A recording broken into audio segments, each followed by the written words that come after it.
Hello, everyone, and welcome back to the Dad Designer podcast. Today, I'm joined by Alex Dartt. Welcome to the show. Thanks for having me. I appreciate it. Yeah. And Alex, why don't you tell folks a little bit about what you do and some about your family? So I'm a brand graphic designer based in Toledo, Ohio. I have three kids, 9, 7, and 4. Do a lot of logos, do a lot of decals, wraps, ending things in general, kind of the whole gamut, but definitely enjoy what I do.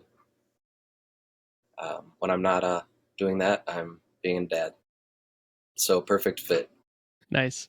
And you're now doing this full-time freelance, right? Yes, I just the other day have been doing this full-time freelance or running my own agency or however you want to put it. Sometimes freelance gets a bad rap. Freelance isn't free.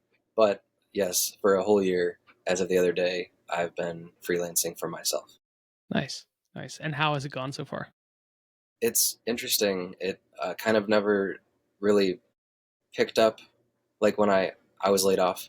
And so I thought, okay, well, I have my current work in front of me and I'll just do that and see what happens. And it never stopped. And here we are today. It's been some solid few clients that kept me afloat in addition to new people that needed new things. And so overall, I'd say it's been good. If you're able to do something that you enjoy and pay the bills, that's kind of the goal, right? So I would say a success.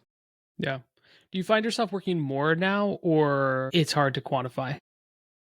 Sure, I think maybe it might be similar to a 9 to 5, except maybe because I make my own hours, it's probably similar to that, but I also maybe I have the flexibility to take my kid to an appointment or go somewhere on a whim. And then maybe I work later that night or wake up earlier than everybody else, that kind of thing. I think it's probably similar, but if not more.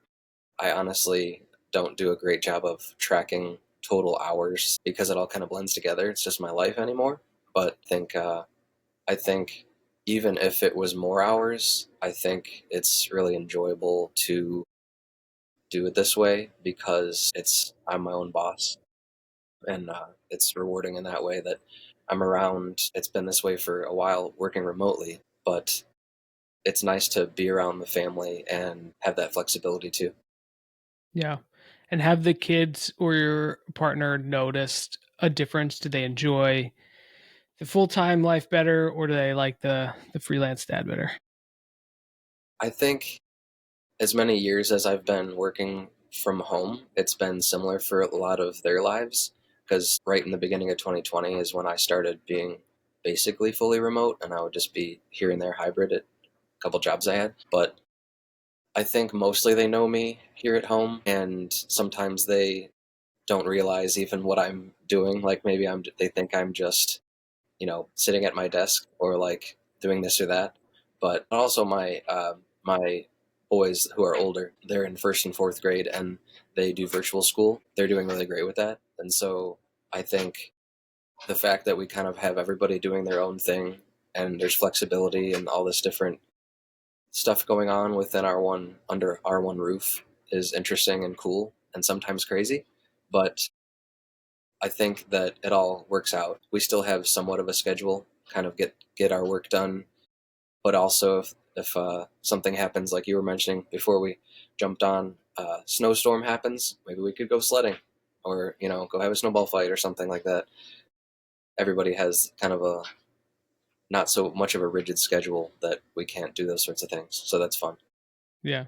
Yeah, I definitely planned my day on Sunday. I was looking at my Monday, planning my day around the impending snow coming so that I could go sledding with the girls, which ended up happening. It was a lot of fun, except for when my toes, I couldn't feel them anymore.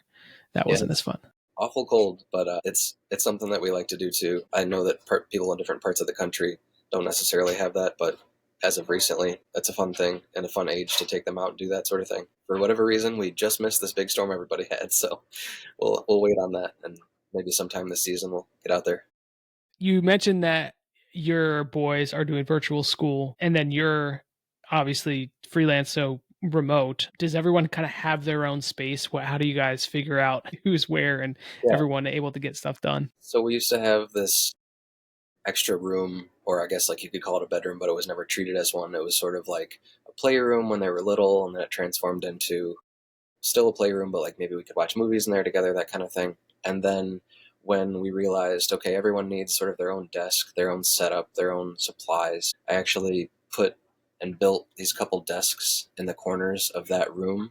And so they're able to utilize that space. Sometimes one of them, my younger boy, will actually be in a completely different room. And just because maybe they have video calls at the same time, which is like kind of crazy and you can't hear or whatever. But yeah, so we all kind of have our different desks. My wife too, she has her own like setup. She does a lot of handmade things, crafts. She has an Etsy shop and that's her main gig. And before that she was a baker. So it's just kind of I think overall it's cool that we maybe are showing our kids the flexibility and like maybe different paths you can take in life. It doesn't just have to necessarily be a 9 to 5, and it's possible to do it and have fun and be happy. You mentioned that your wife's a baker. I've always thought that if I wasn't a designer, I would be in some sort of food service, food creation, chef, baker, something like that. I watch Chef's Table and just am so inspired by what they're able to create. Obviously, a different medium than what we interact with on a day to day basis, but I love the creativity that's even in that. And my kids right now are loving the Great British Baking Show. So, like, there's always some sort of food related something on the TV, it seems. Yeah, you can definitely, if that's all you wanted to watch, is that sort of programming. There's a lot of it out there anymore. Even if it's just something to have on like passively and you're not paying direct attention to it. It's a lot of times over the years we would consume a lot of that, and sometimes it was not even like the greatest work. Like we would watch it, my wife and I, or when the kids were little too, and it was like, well, they don't even give them a proper amount of time to do this, so the end product doesn't even look that good. It's definitely interesting the overlap that you see in work that like you and I do.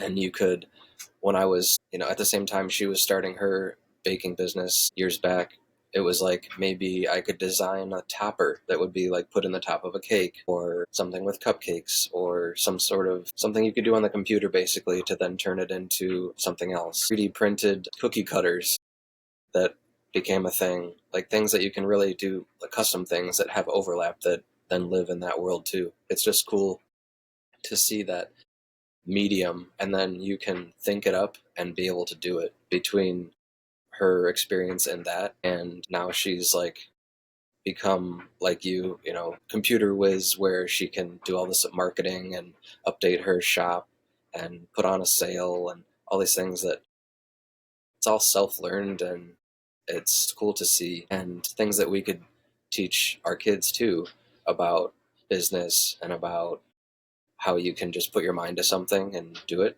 quickly. It's cool to have that be kind of the environment that we're trying to make in our household and then let them realize that hey, we can just do this. Just did you think it up? We can make it happen. Yeah. What has there been anything that your kids have been interested in along those lines that you've kind of been like, all right, let's figure it out. Let's do it. Trying to think. I mean, definitely like an artistic family setting. Like we have 8,000 markers and crayons and things all over, which you try to keep organized, which is difficult. But that and music and we've done things like, for instance, you mentioned like something that's maybe like translated or crossed that line is I took pictures of my kids when they were in their Halloween costumes, and really it was just like they're just standing in a front yard in the grass, but then I photoshopped them and like put them more into their characters. Like my oldest boy was in Ghostbusters this year, so then I put like Slimer and he was shooting like the plasma ray and put that together. And then my middle boy was Shadow from the Sonic series, and so made him look like he was really fast with like motion blur and electricity around him that was red. And then my daughter was Alvin from Alvin and the Chipmunks, so I put like as if she was like holding a microphone and singing, and there's notes and things. So it was like this fun project for me that also they thought was really cool. They were watching me do it, but then also saw the end result and just thought that was interesting because that's like the sort of programming that they're watching, like all those characters are from happen to be from movies or shows that they were, and sort of see like, oh, that's like closer to what they are, and I dressed up as them. So just an example I could think of offhand. That's cool. Yeah, I wanted to switch gears a little bit too to talk about some of your work. And one of the projects that is in your portfolio we had talked about a little bit is the Toledo Mud Hens. Is that right? Did I get that right? Yes, so that's our local AAA baseball team. So it's one step below Major League Baseball. They are a farm team for the Detroit Tigers. And so we're only an hour away from them, like in the car to travel. So it's cool to see a lot of those guys that will end up going up or down between those two teams in that kind of fluctuation period. It's just one step away from the majors, but it's also a completely different world when it comes to design and designing for minor league sports as opposed to major league. In the way that I didn't realize until I started working there is that many people, if they were going to a Tigers game, they care a lot about the player stats, the score, all that, which is, what the game is. That's the draw. But in a more family setting that the Mud Hens brings and that AAA or minor league in general brings is there's often a theme that might bring people out to fill those seats, or a special guest, or something, maybe a certain piece of merch that they're bringing out, or a jersey. So it was interesting. Along with the Toledo Mud Hens is the Toledo Walleye, which is the hockey team, which is two steps away from the Detroit Red Wings. There's another team in between there, but similar setup. And it's the same organization. So the hockey and baseball season happened to have like sort of an opposite year round schedule. So when one season was ending, you're working right into the next. And so there was never really an off season so much. It was always just right into the next thing. And there's actually an overlap, which is kind of crazy. Sometimes there would even be baseball games the same night of a hockey game. And so lots going on, lots of content. Every single piece of marketing and design that you can think of was learned there by me. And that was my first job out of college. And so got thrown into that and had a good time doing that. Had a lot of great learning from marketing and design folks there. It was a lot of output for a small team. I got to, like that hat you mentioned up there above me, it was 4th of July series of games, a homestand, what you might call it in baseball, where they do a lot of traveling, but maybe they have 3, 4 plus games at home in one spot before they travel to the next place. And it was red, white, and blue themed, of course, for the 4th of July. But the theme that the marketing team came up with was to kind of pay homage to the 1992 Dream Team, the Olympic basketball team. So it's like transcending a different sport but reimagining that for the Toledo Mud Hens. And so designed the branding for that and the set of jerseys for that theme. That whole weekend they wore them. They had this cool, for some of the game worn hats. It's a little different than the one that I have up there, but they even had like silver threading for like one of the logos. It was just like really all together, well thought out and put together. We had socks, we had hats. I have a jersey of it, t-shirts, kind of the whole gamut of all those different things that they could put together for that set of days, and they all sold out. And it was cool too because people that were from here, maybe they're big basketball fans or big Jordan, those 1992 Dream Team fans, but it's like now I get to have this jersey or have this piece that's reminiscent of that, but it's more of like my hometown. So it was like that overlap was really cool for a lot of people. And one of the larger projects that I've been able to work on is in terms of like all the different touch points and like pieces of marketing we put out there, to the degree that the social media team shot a cover that was similar setup to like the Sports Illustrated cover. And so I made a GIF of transitioning between the dream team and the baseball team in the dugout, and kind of made like a Toledo Illustrated cover. So just fun pieces like that kind of hyped up the whole event, and it was memorable. Got to go out, take the family at the time. This was, I think I only had, we didn't have my daughter yet, but had my two young boys, big fireworks show and the whole nine. And it was really cool. Something that I think I'll probably always keep as a cool piece in my portfolio and kind of my start in sports design. That's cool. Have you been to games since you stopped working there? Yeah. It's same for both teams, and it's cool sometimes to say now that my kids are old enough that they can realize what's going on. Maybe sometimes they'll even use something years later that I designed, on the boards, or this piece or that piece. Somebody goes up to bat and there's a graphic that maybe I worked on, and so things still exist from that time period. But it's also cool just to see the way that it's changed. Styles have changed and things get updated as things go. But yeah, it's still that same family friendly, like different environment than I'd say that if you went to like a major league game, because just that point alone is people come out for that particular theme and maybe not necessarily the game, but it's kind of a good mix. Yeah. Yeah. I love the fun that is starting to take hold, and it's almost everywhere in minor league now, of like the different mascots. We went to a game with my daughters this year. It was a double A game, but the Hartford Yard Goats was the name of the team. And like even with the Bananas, obviously they've gotten a lot of attention with social media and whatnot, but it's just fun to see people interested in baseball in that way because of the fun environment being created in those spaces. So yeah, it must have been a lot of fun to be on that team creating that stuff.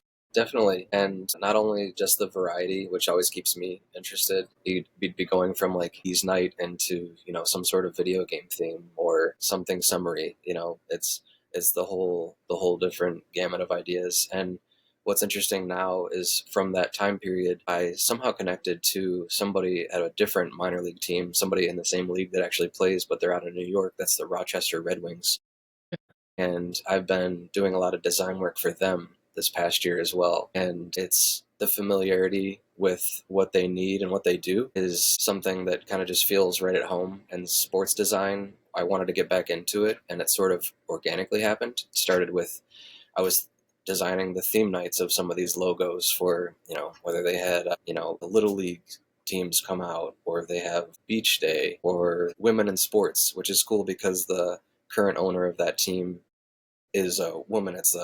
I think his her father was the owner of the team last, and so it's like highlighting women in sports. Not only that she's part of that organization, but bringing out a lot of other women in the community that are part of that world and highlighting them. And so that's huge variety, huge fun factor, and cool factors for sports design. So it's just a good time to work in that space. Yeah. I recently stumbled upon, I think on Threads, a new to me podcast called Baseball by Design. Have you seen this? I haven't, but definitely want to check it out just hearing it. Yeah, definitely. I haven't listened to an episode yet because my podcast feed is deep, but it looks really cool. And then they've been posting a bunch on Threads of like minor league logos just for the heck of it. So when I saw that you had worked with the Mud Hens, I was like, oh, I wonder if Alex knows about this, because if not, it feels like you could be a potential great guest over there too, to talk about your experience in house at Yeah, a AAA team. definitely sounds like a fit and something that I'd be into. I kind of try to tailor my Instagram anymore to like everything design and art, Right. and or just things that I think are cool and inspiring. And I'll share that sort of stuff in my stories on occasion. But definitely sounds like something that would be a perfect thing that I just hadn't come across. I'll check that out on Threads and wherever else they live. Yeah, Yeah. Yeah. I can't I can't vouch for them because, like I said, I don't know them. I haven't listened to them, but from the looks of things, it looks really cool. And one of the guys' like key like statements, I think, on his bio is he's a collector of ice cream helmets, which I think is just another great baseball memorabilia piece. definitely is. We've gone to a few different parks, my family and I. The Tin Caps are in Fort Wayne, and when we in the summertime we'll go camp maybe an hour east of where we are, and then so it's only another hour and change to drive to Fort Wayne from there, and so we've gone to a couple Tin Caps games, and so that's like the same league like in what those other teams I mentioned, and they have a good program and beautiful stadium over there too. And it's interesting to see in these different leagues, just the environment is typically a good one. It's they're doing their job when it comes to entertainment, and sports happens to be going on too. It's kind of a bit of something for everybody. You can just hang out there and have a good time. It's definitely unique. Yeah. When you're not doing sports design, what are other projects that you really have enjoyed working on? So that's fun. That world is sometimes I'll get into like some of my clients have been like in the medical field, and that's more corporate, buttoned up, very serious, and still some cool branding though, some cool messaging when it comes to all that. Put together like a nice like brand guidelines package to work within. Like I'm one of many freelancers for radiology company, and that's one thing. I've gotten into local craft breweries, done some branding for that. I'm working on a friend of mine. He wants to start his own apparel, but also like functional equipment for archery and like hunting. That branding, doing something for, I guess it's sports world again, but some fundraiser stuff coming up for some local like kids teams. So kind of again like the variety always keeps me going. And I did a deck for a Chicago restaurant that's going to open soon, and that's very like pretty, very sexy, like high end. And the point of all that is the deck is the place isn't built out yet. It's all like an idea. So something like that deck is going to be pitched to investors, and then they can put that together and build it out in the way that it's spec to be, and a certain type of food, certain atmosphere.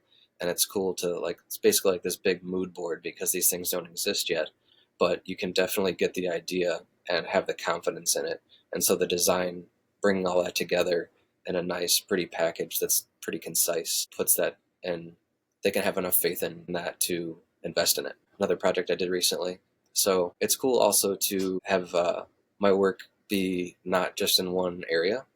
It's something that I can work here at my desk behind me and reach far and wide. Not only just a variety of clients, but a variety of areas in the country and sometimes out of the country. That's cool. We were at a restaurant a week ago, 2 weeks ago. We were traveling over the holidays, and we walked in, and the restaurant is about to be under new management, and so they're going to do all these renovations. And so all of the architectural renderings they had printed out and put on an easel in like the foyer of this restaurant.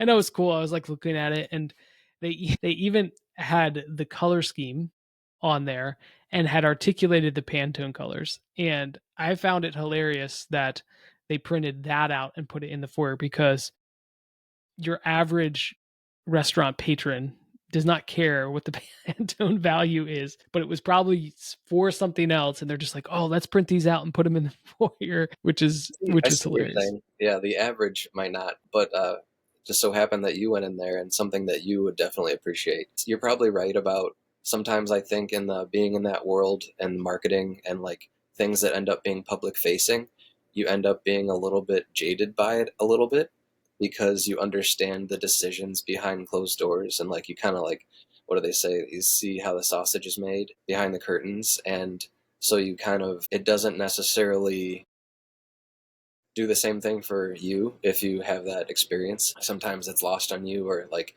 oh, there's no fooling me. I know what actually happened, what have you. But it's still nice to see that kind of thing, and it can be appreciated by just so happened you went in there, and maybe some other people don't know what Pantone is, but you do, and it's nice to kind of get that whole thing put together where you can see different materials and like maybe the paint colors and that sort of thing was in the deck that I'm talking about too. Like maybe it was warm woods and gold, brassy kind of things and dark greens and lots of plants were in a lot of the photos that we used. It was that kind of vibe in particular. So that's way different than say maybe some other restaurant with a different vibe.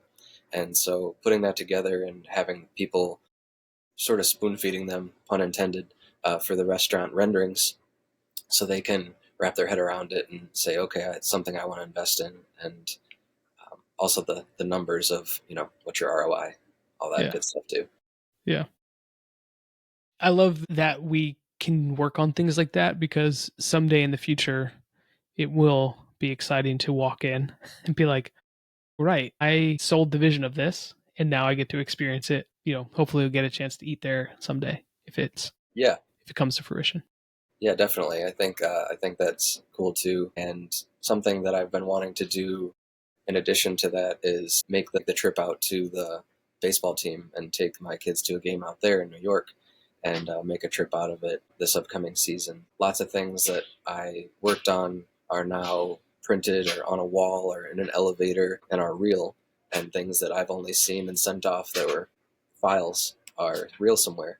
And so checking all that out and making some memories with me and my family and kind of showing this is what you saw on the computer, kids. Like now it's over here in Yeah. this big structure. So yeah, Yeah. That's super cool.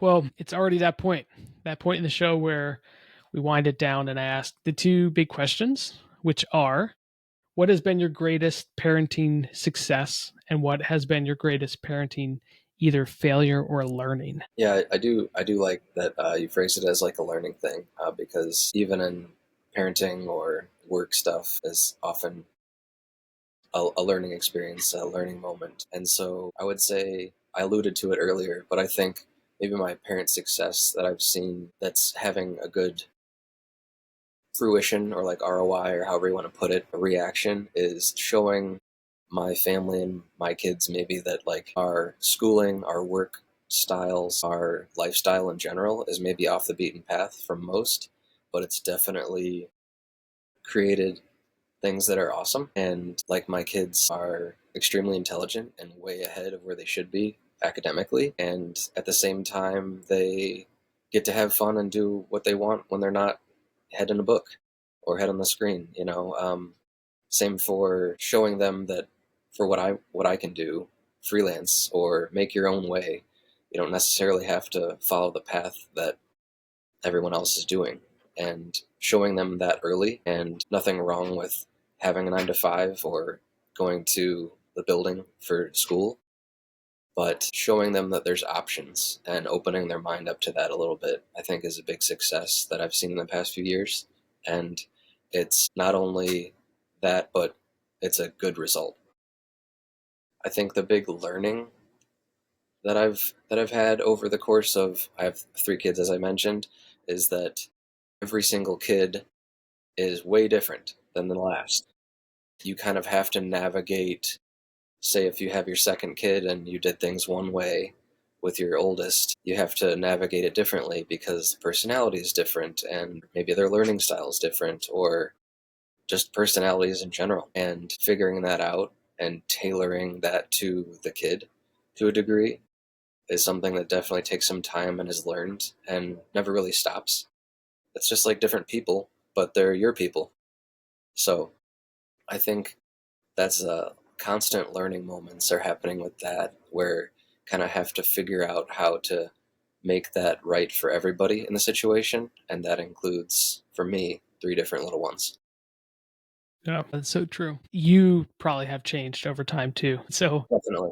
things that you might have tried with your first and realized, I would do that differently next time. You get a second chance and a third chance, hopefully.